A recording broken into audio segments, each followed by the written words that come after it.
Good morning. Welcome to a new day. This morning I want to talk about power. Why do I want to talk about this topic? Well, for the past few months, I've had a chance to really see how power is being used to either help people or harm people. And I'm ultimately seeing more harm than help happening. Why is that? Well, let's face it. We live in a very challenging time right now in this culture and in this economy. We're seeing a lot of life-changing events happening in people's lives on a daily basis. Forget about a weekly or monthly or yearly. It's happening daily.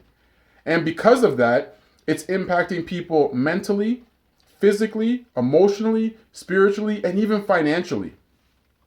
So how does power come into this?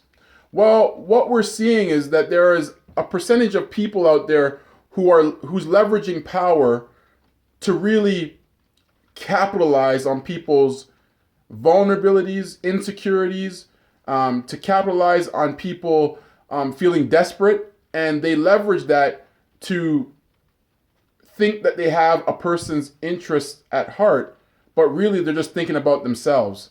And that's harming a lot of people.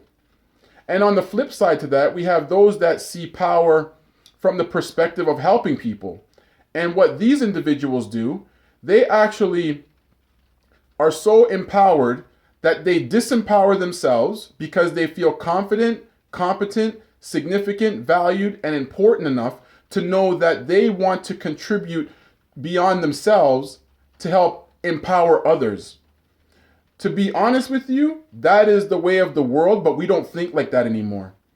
We start thinking about, most people anyways for that matter, think about it from the lens of what's in it for me instead of what's in it for we. From anything that you do in life, you're not by yourself. You don't live on this planet alone, which means there's people around you, from your family to your external supports. So that could be colleagues from work, your friends, etc. You're influencing people, but you have power with people.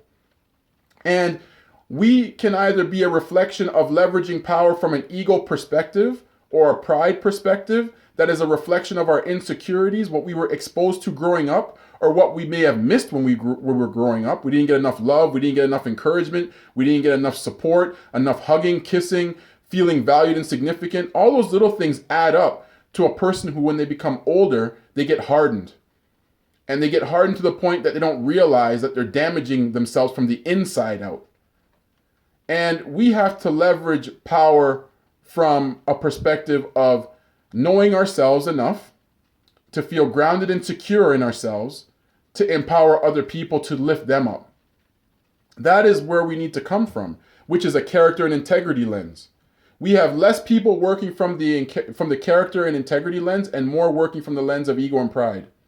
This needs to be addressed on an individual level, not on a global level, because we can't change the world until we change ourselves. Have yourselves an awesome day.